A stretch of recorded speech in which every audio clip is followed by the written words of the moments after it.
de assunto agora, mudamos de assunto para falar sobre bastidores de eleições. Um dos pré-candidatos à presidência já trabalha com nomes para o Ministério da Fazenda. E quem vai trazer essa informação para a gente é o nosso colunista do Portal Metrópolis, Igor Gadelha. Muito bem-vindo, muito boa tarde, bem-vindo aqui ao Contexto. Boa tarde, Neila, bem-vinda você de volta ao Contexto depois das férias. É isso mesmo, e boa tarde a quem está nos acompanhando, o senador Flávio Bolsonaro, que é aí o pré-candidato da direita do bolsonarismo à presidência da República. Ele tem sido muito pressionado a anunciar logo quem vai ser o chefe da sua equipe econômica. Segundo os aliados dele, 2 nomes hoje ali despontam, né, como opções. Seria o do ex-presidente do Banco Central, Roberto Campos Neto, e o do economista Mansueto de Almeida, que é economista-chefe do BTG Pactual. Esse é um desejo dos aliados do Flávio Bolsonaro, né? Tanto o Mansueto quanto o Roberto Campos Neto disseram ali a interlocutores que não tem nada fechado, né? Que mantém conversas com o Flávio Bolsonaro, mas que não são conversas nesse sentido. Mas o que a gente vê é uma pressão muito grande para que Flávio anuncie logo, né? Sobretudo dos investidores, que ainda vêm com uma certa desconfiança. Lembrando que o pai dele, o Jair Bolsonaro, quando foi candidato em 2018, logo no início do ano, ele já anunciou o Paulo Guedes como o seu futuro ministro da Economia. E foi uma forma de tentar acalmar os investidores. E o Flávio tem sido pressionado, né, a anunciar logo. Ele não tem dado nenhuma sinalização de que vai anunciar logo, embora tenha esses nomes cotados, mas ele vem sendo muito pressionado. O Flávio, por hora, ele tem feito esse giro internacional dele, né, começou focando na agenda internacional, mas o fato é de que ele está sendo muito pressionado e está sinalizando ao mercado financeiro com esses 2 nomes. Mas, claro, o mercado financeiro e os investidores querem ali alguma coisa concreta, né? Querem que ele anuncie logo esse nome, né? Para saberem, né, de que forma vai vir, né? Nas conversas o Flávio tem dito, inclusive, que o futuro ministro dele vai ter autonomia. O mercado não acredita muito, né? Assim, nenhum ministro da Economia tem total autonomia, nem no governo Bolsonaro o Paulo Guedes tinha total autonomia, nem no governo Lula o Haddad tem total autonomia, porque os presidentes da República costumam influenciar muito na economia. Bom, o nome do programa é Contexto, não é à toa. Então, para explicar para quem está nos assistindo, qual é a importância de divulgar assim tão cedo o nome do ministro da Economia, o ministro da Fazenda, no caso, a gente tem o ministro da Fazenda. Qual a importância? Vimos, antes de você responder, a gente viu uma aproximação do Flávio Bolsonaro da Faria Lima. Sim, ele vem fazendo, né, isso? Vem fazendo essa aproximação da Faria Lima. E qual a importância desse anúncio assim tão cedo?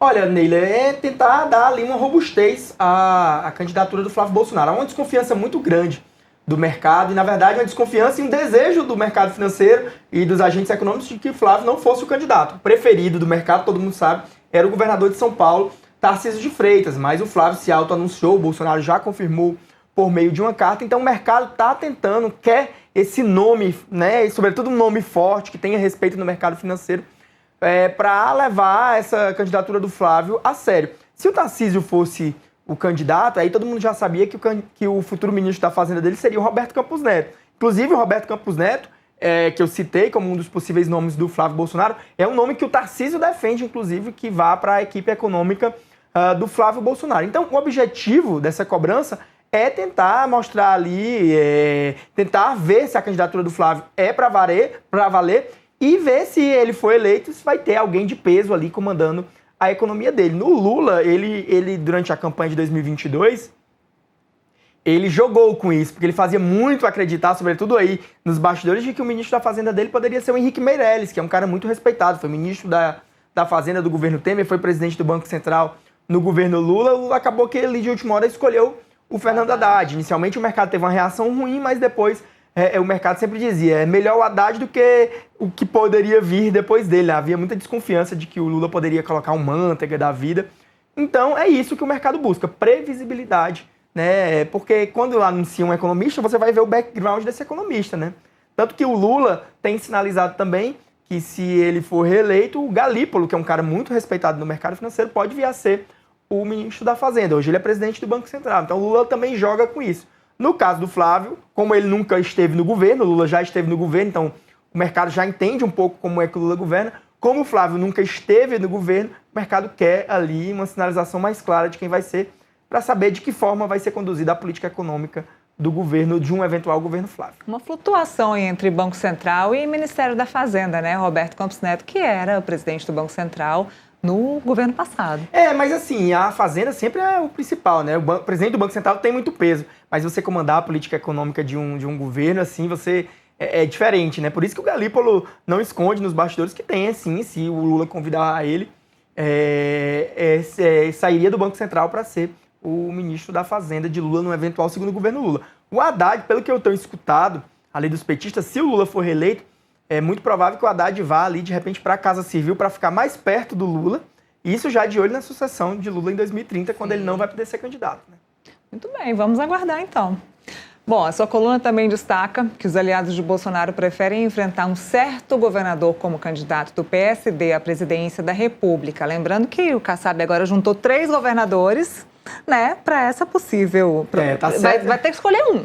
Eu acho que, assim, o que a gente trouxe na coluna é que os aliados do Flávio Bolsonaro preferem que o Caiado seja o candidato à presidência da República e não o Eduardo Leite. É um cálculo muito simples. Eles avaliam que, como a disputa provavelmente vai para o segundo turno Lula e o Flávio Bolsonaro, eles avaliam que o Caiado disputando, o Caiado conseguiria, né, teria mais chances de convencer o próprio PSD e o eleitorado a apoiar o Flávio num eventual segundo turno. Já o Eduardo Leite poderia ficar ali em cima do muro, né, como ele fez nas eleições de 2022, né, ele era candidato a governador, mas no segundo turno ficou ali meio neutro, não anunciou apoio nem a Lula nem a Bolsonaro, então os aliados do Flávio acham que o Caiado se posicionaria mais, o que seria melhor para ele. O Ratinho da mesma forma, eles acham que o Ratinho Júnior também ali poderia hesitar, né, digamos assim, né, e não apoiar ninguém. Então eles preferem, na verdade, o Caiado e também preferem o Ratinho Júnior ao Eduardo Leite. Agora, a gente pode ter uma previsão do que passa na cabeça do Kassab? Olha, hoje eu apostaria que, assim, vamos lá fazer conjecturas. O que dizem? Que o Ratinho Júnior não vai acabar não sendo candidato a nada por uma questão local. Ele tem muita dificuldade lá no Paraná. O Ratinho Júnior não pode ser candidato à reeleição. Ele precisa eleger um sucessor. Se ele sai do governo, ele vai entregar o governo dele na mão do vice dele. O vice dele tem 84 anos, não é um cara muito afeito à política, então não teria força, não teria pulso para segurar a máquina. E o adversário do grupo do Ratinho Júnior hoje é o Sérgio Moro, está muito bem nas pesquisas. Então, tem muita gente, o próprio Tarcísio de Freitas acredita que o Ratinho Júnior vai acabar ficando no cargo para poder conduzir a sucessão dele. Ele no governo, sentado ali na cadeira, comandando a máquina, para tentar eleger ali algum secretário dele como seu sucessor. Ratinho não pode disputar a reeleição. Como ele tem um adversário de muito peso, que é o Moro, tem ido muito bem nas pesquisas, então há essa aposta de que ele não vai ser candidato a nada. O Caiado, tem gente que aposta que o Caiado também é ruim pro Kassab, por quê? Porque o Caiado é um candidato que ele tem ali um discurso mais forte, né, na direita. Isso para o PSD seria ruim na avaliação desses aliados do Kassab, porque o PSD é formado por diferentes alas. Tem o PSD do Nordeste, por exemplo, na Bahia, que defende apoio ao Lula. Então, de repente, ele colocar alguém mais moderado, como Ratinho Júnior ou Eduardo Leite, seria melhor, agradaria mais ao partido, um candidato ali de centro-direita, mas com um discurso mais moderado, do que um Caiado, que poderia incendiar o partido internamente, né, e dividir ainda mais o partido. Então, hoje eu apostaria, com base nessas informações que eu tenho, que o Eduardo Leite seria o provável candidato, mas tudo pode mudar. Isso é uma aposta com base nas informações que eu tenho. E faz sentido. Bom, por fim, o presidente Lula ainda tenta convencer Rodrigo Pacheco a concorrer ao governo de Minas. Inclusive, quer conversar novamente com o senador sobre isso. Bateu o martelo, fincou o pé no chão e quer... Um aliado do Lula me falou que o Lula tá com um hiperfoco no Pacheco, né? Tanto que ele, na entrevista pro Portal UOL, olhou para a câmera e falou: Pacheco, não desisti de você. Pois bem, que eu apurei lá no Palácio do Planalto.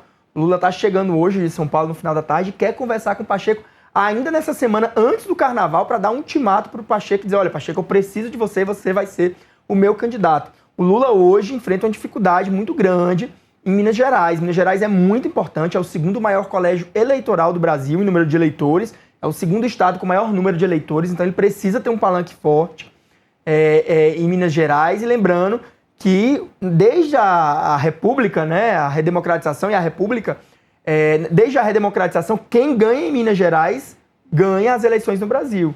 O Bolsonaro venceu em Minas Gerais em 2018, o Lula venceu em 2022, a Dilma venceu em 2014. Então, por isso, Minas Gerais é muito importante. Hoje, o Lula não tem um candidato.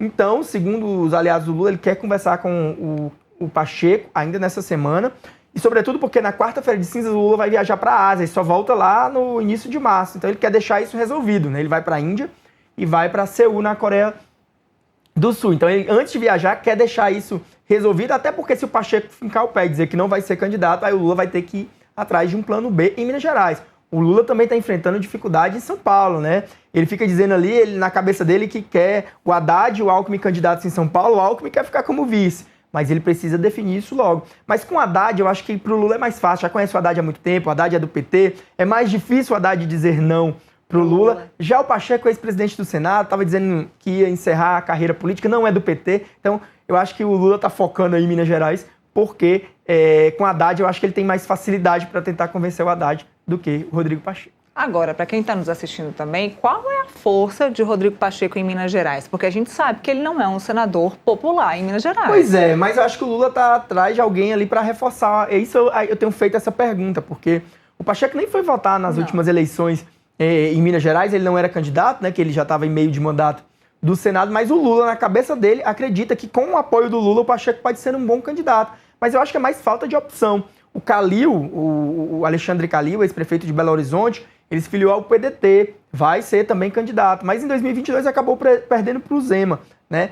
O que o Lula quer é ter um nome ali que ele acha que vai dar um empurrão e vai focar o nome dele, né? É falta de opção mesmo ali em Minas Gerais, assim. E ele acha que das opções que ele tem, o Pacheco é o menos pior e pode dar esse palanque para ele em Minas Gerais. O Lula não está preocupado assim, em ganhar o governo de Minas Gerais. Ele quer ter uma diferença que ele ganhe em Minas Gerais. E teve muito isso, tá? Porque com certeza teve o voto Lula-Zema, porque o Zema ganhou e o Lula ganhou em Minas Gerais. Então, com certeza, teve eleitor que votou no Zema e no Lula, embora sejam, né, políticos de opostos, né, na linha. Mas na hora a pessoa ali gosta do Zema como governador, gosta do Lula como presidente. Não necessariamente as pessoas seguem ali uma linha, né, de votar só na direita, só na esquerda. Acaba que elas se identificam muito mais com o político e fazem esse voto casado. Bom, dizem que o presidente Lula tem uma lábia incrível, né? Vamos ver se ele vai conseguir. O Pacheco essa semana vai fazer um movimento político. E isso foi lido como interpretado como uma decisão de que ele não quer abandonar a política. Ele deve se filiar à União Brasil, né? Essa semana ali, levado pelo Davi Alcolumbre, presidente do Senado. Então deve trocar o PSD pela União Brasil. Porque o PSD em Minas Gerais foi para o vice-governador, o Matheus Simões, que é o candidato do Zema. Então ele não tem mais espaço no PSD. Então, como ele está mudando de partido, os caras interpretaram, se ele quisesse deixar a política, ele ficava no PSD, encerrava o mandato e acabou. Mas se ele está trocando de partido, viram ali como um resquício, né? Uma esperança. E o Lula é bom de lábia, eu acho que o Lula vai colocar na mesa ali toda a parceria que ele teve com o Pacheco. O Pacheco foi presidente, né, do Senado nos 2 primeiros anos do governo Lula. O Lula deve ter ali algumas cobranças para fazer, ele deve ter ajudado o Pacheco de alguma forma e acho que agora vai colocar na mesa ali, disse, olha, te ajudei ali, é a hora de você me ajudar. Vamos aguardar, vamos ver se Lula realmente tem essa lábia e se tem alguma coisa atrás que ele pode cobrar. Até a próxima, gente. Obrigada, Gadelha.